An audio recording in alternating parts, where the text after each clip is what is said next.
Salut à tous, j'espère que vous allez bien. On se retrouve pour un nouveau débrief comics. La semaine dernière, je vous ai parlé de The Unnamed Geiger et The Unnamed Junkyard Joe de l'univers Ghost Machine. Aujourd'hui, on va se retrouver pour parler des premières aventures de Daredevil de Frank Miller avant Born Again, car la série Netflix arrive bientôt. On en parle tout de suite. Alors, je vais déjà vous présenter ce format qui n'existe plus, qui n'est plus édité chez Panini. Ce format, c'est les Marvel Icons. Donc là, c'est pas le plus parlant, c'est un qui est peu épais. Si je peux vous faire une comparaison avec du 100%, c'est quand même plus épais qu'un 100%. Voilà. Et la plupart des formats étaient plutôt comme celui-ci. Voilà, ça c'est le tome 2 que j'ai pas encore lu. Je sais pas ce qu'il fout là. On voit que j'ai préparé ma vidéo, donc c'est pas grave, le tome 1 est juste derrière. Donc je vais le poser là. Aujourd'hui je vous parle du tome 0 et je vous parle du tome 1. Voilà. Donc je vais commencer, comme je vous l'ai dit, à vous présenter dans le détail ce Marvel Icons. Donc, les Marvel Icons, c'est des éditions quand même assez épaisses. Ça coûtait 36 € chez Panini Comics. C'est les premiers formats que j'ai acheté, les Daredevil, dans cette collection-là. Donc il y a 3 Daredevil de Frank Miller dans ce grand format. Il y a le numéro 0 en plus, où Frank Miller est juste dessinateur et très peu scénariste, parce que c'est Roger McKenzie, je vous en parle juste après. Et pour 36 €, on avait quand même beaucoup d'épisodes. C'était un rapport qualité-prix qui était formidable. C'est une collection qui s'est arrêtée malheureusement. Les seules histoires que je ne vous recommande pas dans ce format parce que j'ai eu des mauvaises aventures, ce sont les Daredevil de Mark Waid et je triche et Chris Samnee. Ils sont dans la bibliothèque. J'ai prévu de les remplacer par les omnibus, parce que ils sont fragiles. Et c'est le cas sur quelques Punisher, mais ceux-là sont dédicacés, donc je ne les remplacerai pas par les omnibus. Bon, ça c'est mon problème de collectionneur. On va parler tout de suite du tome 0. Le tome 0. Voilà, je fais mon petit hommage quand même à cette collection qui est Marvel Icons. Et on va commencer par ce tome 0, qui était un peu un alien, parce qu'il était beaucoup moins épais. Il y en a très peu, si peu épais en tout cas dans ce format-là. Je me perds dans tous les sens, c'est incroyable. Et je vais déjà vous parler de qui est au scénario. C'est Roger McKenzie, qu'il ne faut pas sous-estimer. Il me semble qu'à la rédaction, on avait aussi Denis O'Neill, tant pour moi, Joe Quesada, Jim Shooter, que des grands noms qu'on a l'habitude de voir. On a un peu de David Michelini, je sais pas comment on dit, qui était au scénario aussi. Au dessin, on a exclusivement Frank Miller, et à l'ancrage, Joe Rubinstein, et surtout Klaus Johnson. C'est pour moi un incontournable avant de lire Born Again, de commencer à la fois par ce tome 0, parce que c'est comme une bonne mayonnaise qu'on fait monter tout en battant les œufs, tout doucement. Et là c'est pareil, la sauce elle monte tout doucement dans ce récit. Je vais essayer de vous donner un peu les différents éléments. On se retrouve avec les épisodes 158 à 161. Ils font sauter un épisode, ce qui est un peu dommage. On revient au 163 au 167 de Daredevil, la première série principale. Donc pour information, moi j'ai lu dans la collection Marvel Hachette. Alors là vous avez la X-Men, et juste au-dessus, que vous ne voyez pas, vous avez la collection Hachette Marvel Origins, où j'ai lu les premières aventures Daredevil qui sont très bien, les 15 premiers numéros. Et là on arrive déjà dans les années 60 avec 60, qu'est-ce que je vous raconte, on est dans les années 80, s'il vous plaît. Et donc Frank Miller arrive au dessin, et on commence un premier récit avec Black Widow qui se fait agresser par les Animen. Les Animen qui sont comme ça, c'est eux. Voilà. Il y a un mec qui ressemble à un gorille, t'en as un qui ressemble à un chat, t'en as un qui ressemble à un aigle. Ils sont dans les 10 premiers épisodes de Daredevil. Notamment, je pense à un très bon épisode de Wallace Wood qui scénarise l'un des deux épisodes où ils apparaissent, l'autre étant scénarisé par Stan Lee à l'époque, et qui le dessine également. Le regretté Wallace Wood qui dessinait très très bien sur les vieux Daredevil à ce niveau-là. Ensuite, donc, ils essayent d'agresser Daredevil, tant bien que mal. Elle, Black Widow s'en sort, Foggy s'en sort. Alors, j'ai pas trop l'explication du pourquoi et du comment, parce que c'était sans doute dans l'épisode d'avant. Et Daredevil les attaque, les pourchasse, et va affronter un de ses anciens ennemis, qui était l'exterminateur, qui était sa première identité, c'est lui qu'on voit ici. Voilà. Et l'exterminateur en fait est devenu un voyageur temporel qui peut se déphaser et se phaser dans différentes formes. Donc il peut passer un peu comme Kitty Pryde dans les murs, tout ça, mais il voyage aussi un peu à travers le temps.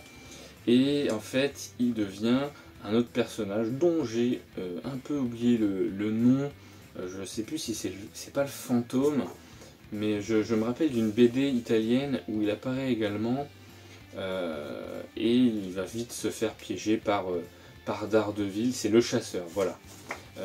Et donc le chasseur qu'on voit sur la première de couverture, qui est là, voilà. Et ça s'arrête là, hein, cette histoire-là.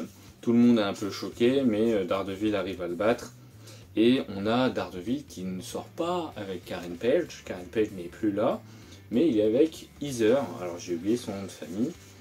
Et Heather en fait est la fille d'un riche millionnaire, si j'ai bien compris, industriel. Et en fait il va la sauver. On va le découvrir au fur et à mesure des aventures. En même temps, on va avoir le vieux Slaughter qui ressemble un peu voilà, aux copains allemands de l'époque, de la Seconde Guerre mondiale, mais qui aurait survécu et très mal vieilli. En même temps, on a Ben Urich qui commence à se poser des questions sur l'identité de Daredevil et ses origines et son identité secrète, pas si secrète que ça. Daredevil enquête sur des mafieux qui sont à la solde de Slaughter. On va voir Turk Barrett, un sous-fifre de mafia qui est un loser. On va également avoir d'autres personnages et donc Daredevil va les affronter et pendant l'affrontement il va se faire un peu... il y a un de ces derniers survivants de la mafia qui va se faire arpenter par une bouée qui est lancée par le tireur alias Bullseye. Bullseye apparaît dès le deuxième épisode à la fin. Donc ça commence bien, on a des petits épisodes comme ça en début d'aventure, on décrit les gadgets de Daredevil ou la maison de Daredevil, c'est génial.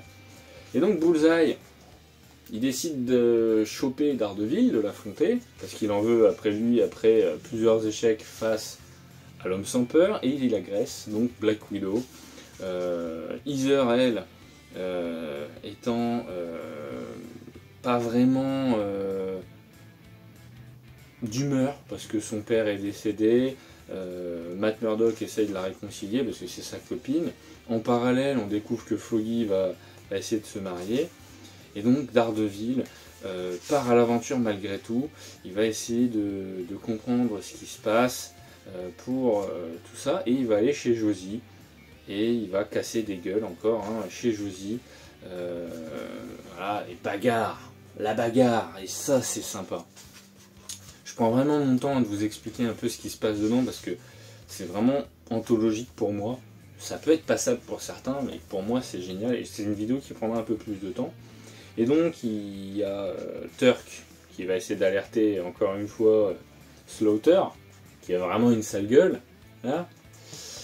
Et Daredevil casse la gueule à tous ces mecs, il cherche Bullseye, il cherche à savoir ce qui se passe, il se retrouve à Coney Island, sauf que on lui tend un piège à lui, et en fait c'est Bullseye qui essaye de s'allier à Slaughter. Et en fait, ils lui font un faux mannequin de Black Widow, sauf que Daredevil, la descente, il sait s'il y a un cœur qui bat, donc il se fait pas avoir. Et finalement, elle est toujours menacée, la pauvre.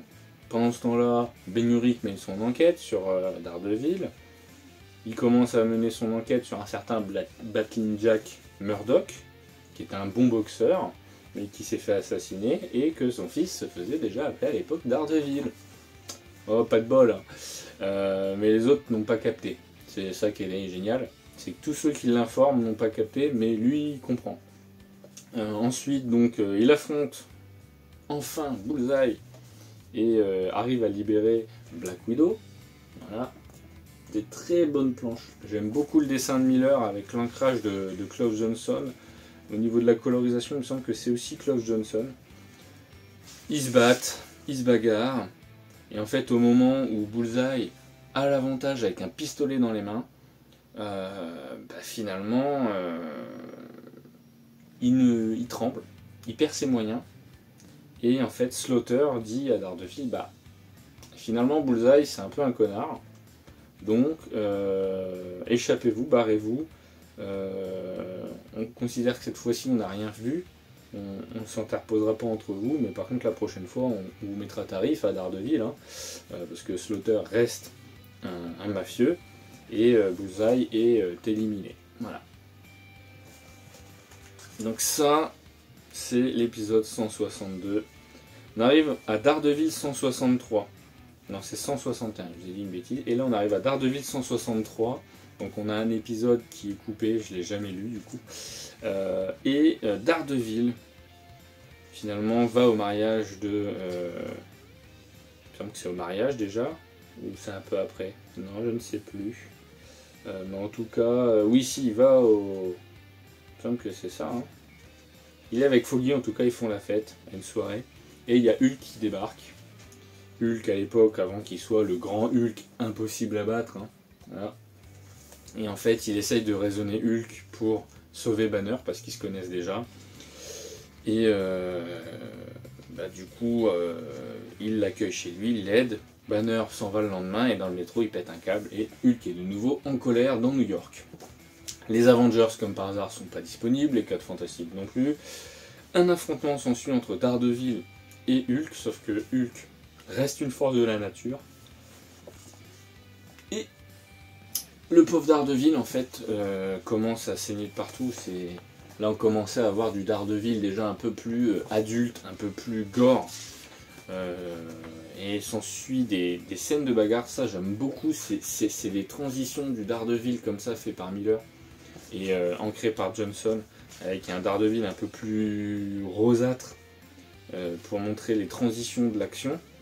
Hulk s'échappe, sauf que Daredevil est à moitié mort. Il est emmené à l'hôpital d'urgence, et j'adore cette cover de l'épisode 164, parce qu'en fait, Black Widow est à son chevet, d'autres héros sont à son chevet, et en fait, Ben Urich, c'est le meilleur épisode,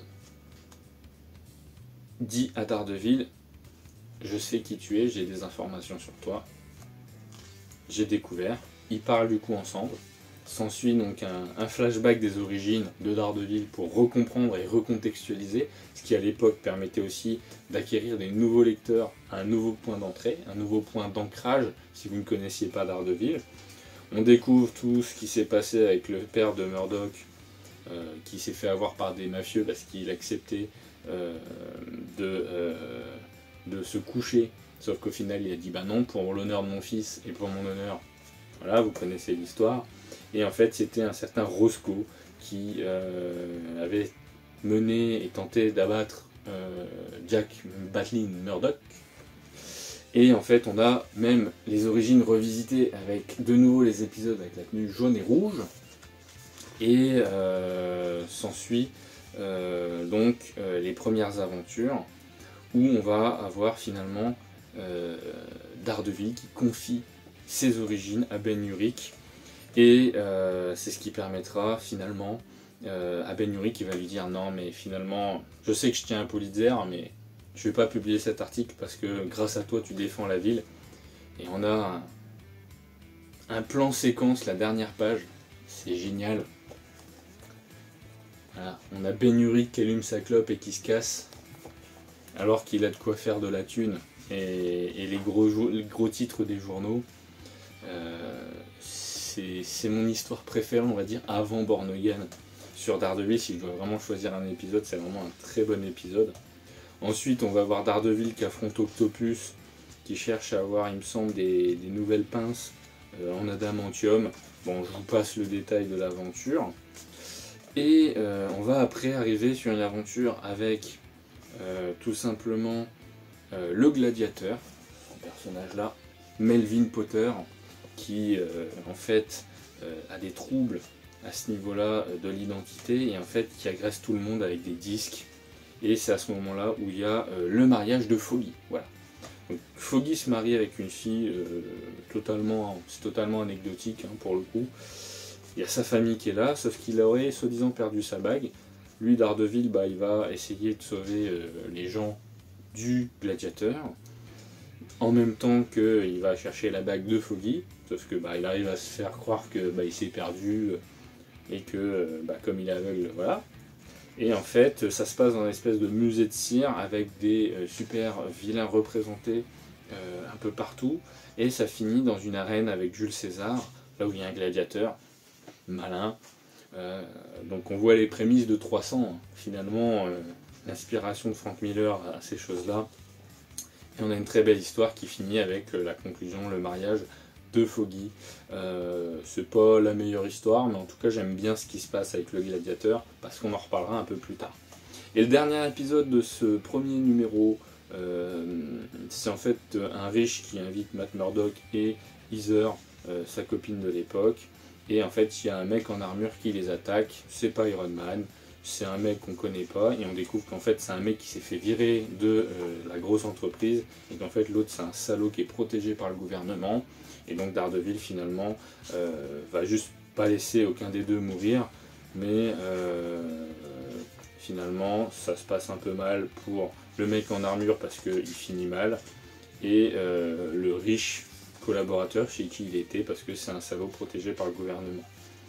Et on a une très jolie histoire sur l'anticapitalisme. Et après on a de nouveau les secrets de Matt Murdock avec les plans de sa maison. Voilà, ça j'adore. Donc voilà, ça c'est le premier tome, le tome 0 avec Roger McKenzie, Frank Miller, Klaus Johnson. C'est du tout bon, c'est du très bon. Je ne pense pas que ça a été réédité dans l'omnibus, mais il faudrait vérifier, comme je ne compte pas le racheter. Et j'ai même regretté de ne pas l'avoir fait signer par et Frank Miller et Klaus Johnson, parce que vraiment l'histoire avec Ben Urich, là, le 164, c'est une pépite. Honnêtement, c'est une très bonne pépite.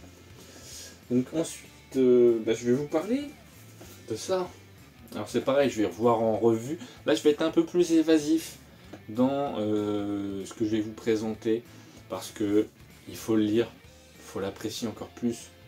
Là je suis rentré un peu dans le détail, en sachant que c'est un bouquin qui a été signé par Frank Miller et Klaus Johnson, d'où le fait que je ne changerai pas pour les omnibus, parce que c'est des signatures que je n'aurai plus jamais, je pense, vu leur grand âge et leur grand talent. D'ailleurs, j'en profite, Black and White a sorti un hors-série d'une interview avec Klaus Johnson. Je vous mettrai un petit lien dans les commentaires parce que c'est très bien. Il faut que je l'achète. Ça coûte 35 €, je crois.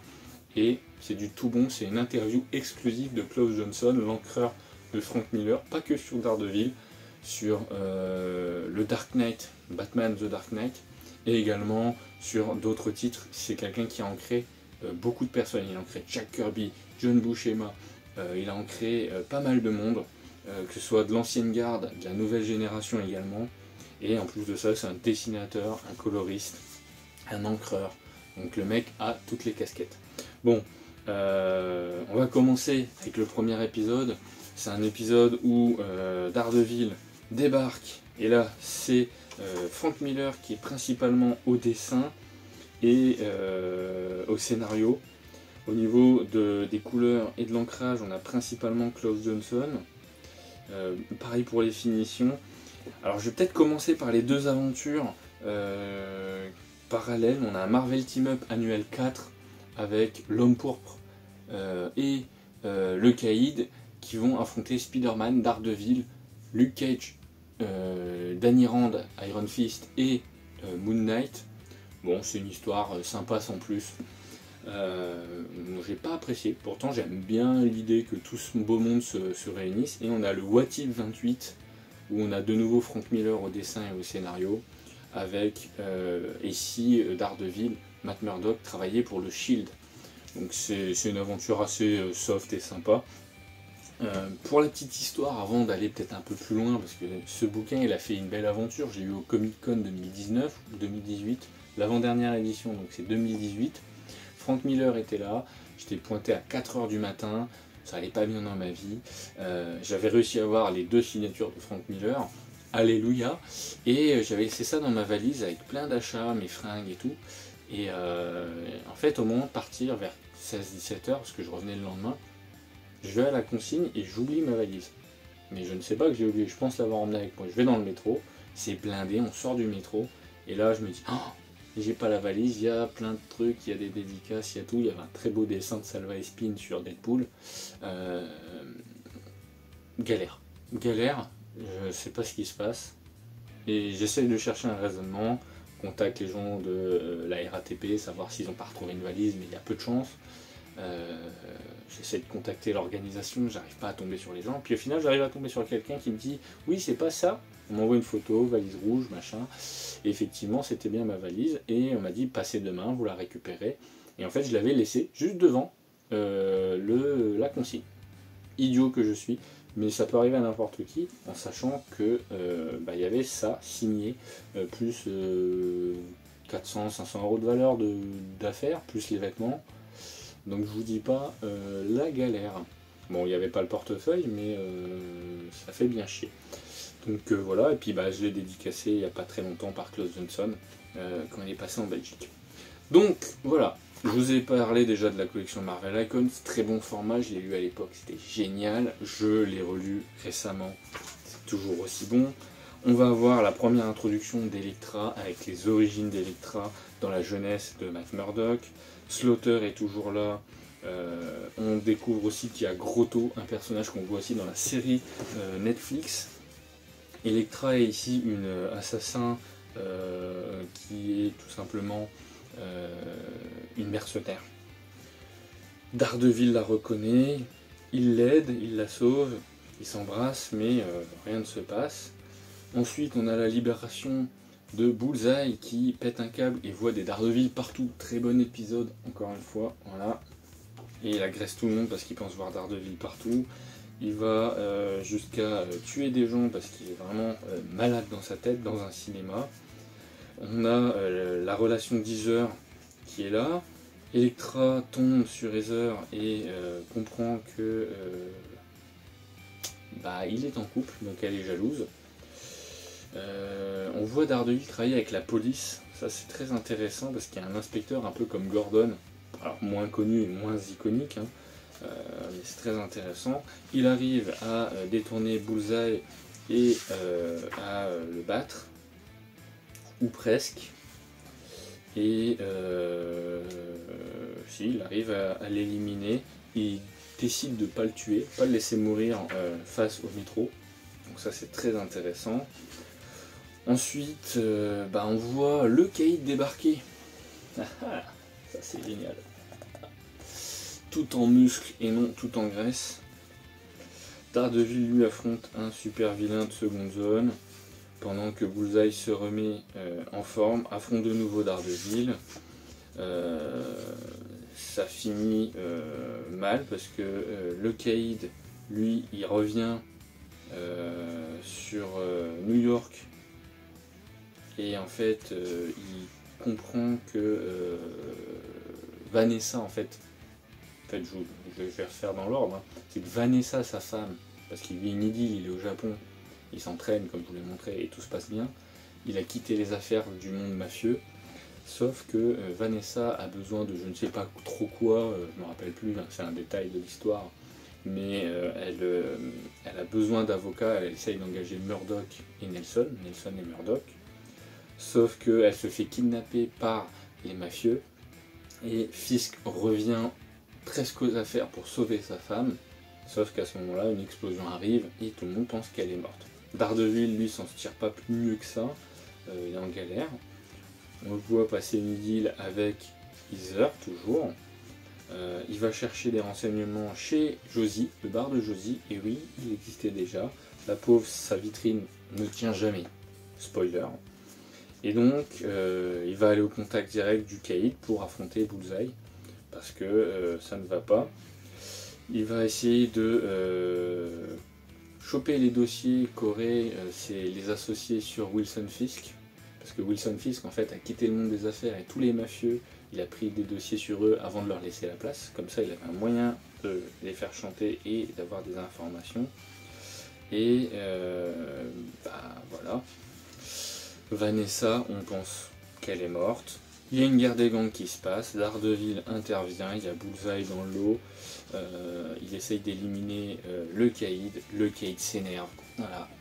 Comme Vincent D'Onofrio, c'est génial. Il y a encore des affrontements entre Bullseye et Daredevil. Finalement, on a des doutes sur la mort de Vanessa, je vous en dis pas plus. J'ai pas envie de vous spoiler vraiment, mais regardez-moi ces images par contre, c'est génial. Je sais que cet épisode de débrief comics est beaucoup plus long, mais ça me permet aussi de débriefer avec vous ma lecture. On a Heather qui va à un moment être là. On va avoir un personnage qui ressemble trait pour trait au gladiateur, qui n'est autre que celui qui ressemble à Melvin Potter. Et en fait, il y a une des associées de Murdoch qui est en fauteuil roulant qui pense que c'est Melvin Potter le responsable. Et en fait, c'est un mec avec une cagoule en cuir un peu bizarre, comme toujours hein, dans le monde des super-héros, tout est normal. Et en fait, il agresse les jeunes femmes et il avait agressé cette femme en fauteuil, alors j'ai oublié son prénom, qui est la secrétaire de Murdoch, qui les assiste. Et il me semble que c'est elle qu'on voit dans l'arc de Bendis ou de Brubaker. Ceux qui sont plus à même de me le dire, dites-le moi dans les commentaires. Sinon, il faudrait que je demande à l'expert en Daredevil. J'ai son nom, je vais tricher parce que voilà. Phil Cordier, voilà. C'est plus simple de tricher.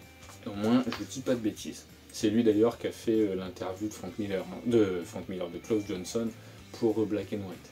Donc c'est vraiment un très grand fan qui nous a fait cet honneur de faire cette interview. Donc Matt Murdock doit protéger le gladiateur, sauf que il y a un conflit en interne avec son associé qui est en fauteuil qui pense que c'est Melvin Potter, et en fait il va réussir à dénouer les choses et faire comprendre que ce n'est pas lui. Ensuite la main débarque, et c'est là où ça commence. Et là je m'arrête de spoiler, je m'arrête de parler de l'histoire dans l'ensemble, mais on va avoir Elektra, Bullseye, le Caïd. Il y a le gladiateur également qui est dans l'eau, parce qu'il doit être sauvé. Il y a la main. Et tout le monde là-dedans se fout sur la gueule. On vise Foggy Nelson qui est menacé. On va retrouver Stick également. Regardez-moi ces dessins. Voilà, ça c'est beau. Voilà. On va avoir des gens qui survivent. Heather est persuadé que, ça je peux vous en parler, c'est un peu moins important, mais Heather est persuadée que Daredevil n'est plus proche d'elle, et donc il y a une sorte de fausse rupture, hein. Ils sont tristes parce qu'elle veut l'aider et que lui ne se confie pas assez. Turk, lui, Turk Barrett, il essaye de s'imposer en tant que criminel, mais il loupe tout avec son pote Grotto. Daredevil part à la recherche de Stick, son mentor. Il y a un très bon épisode, ça je vous en parle parce que il me semble que non. Mais on a Oni les shooters en rédaction US sur cet épisode. Déjà, voilà. Et en fait, Daredevil doit affronter un monstre. Graphiquement, c'est un épisode intéressant parce qu'il réaffronte son passé. On réexplique les origines. Avec voilà, une très bonne vision. Et ça a été repris un peu avec Bullseye dans la saison 3 de Daredevil. Il me semble qu'il y a des fonds en noir et blanc. Il y a un homme politique qui est pareil, qui est menacé par le Daily Bugle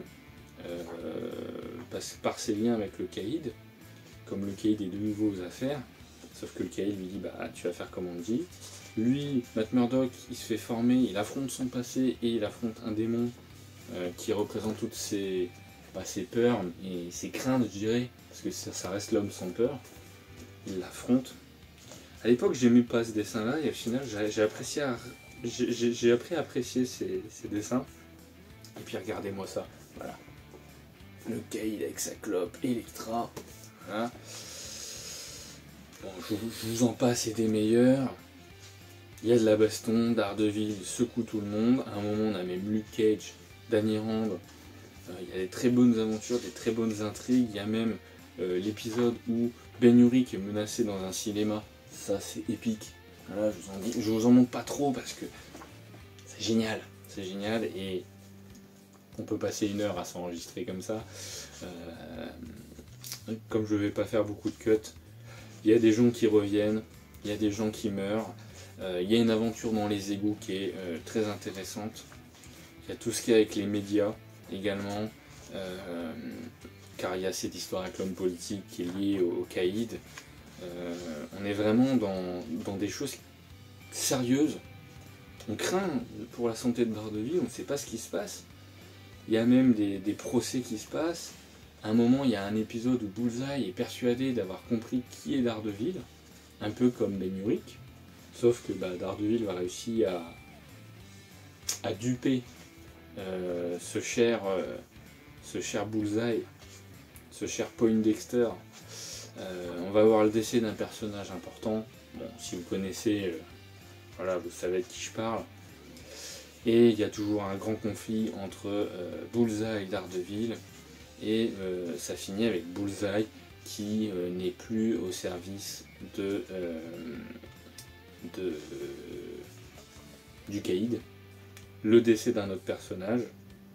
Bullseye est fortement blessé, alors je me demande si c'est pas peu de temps après ou dans la suite où il va avoir l'adamantium dans le dos pour le renforcer.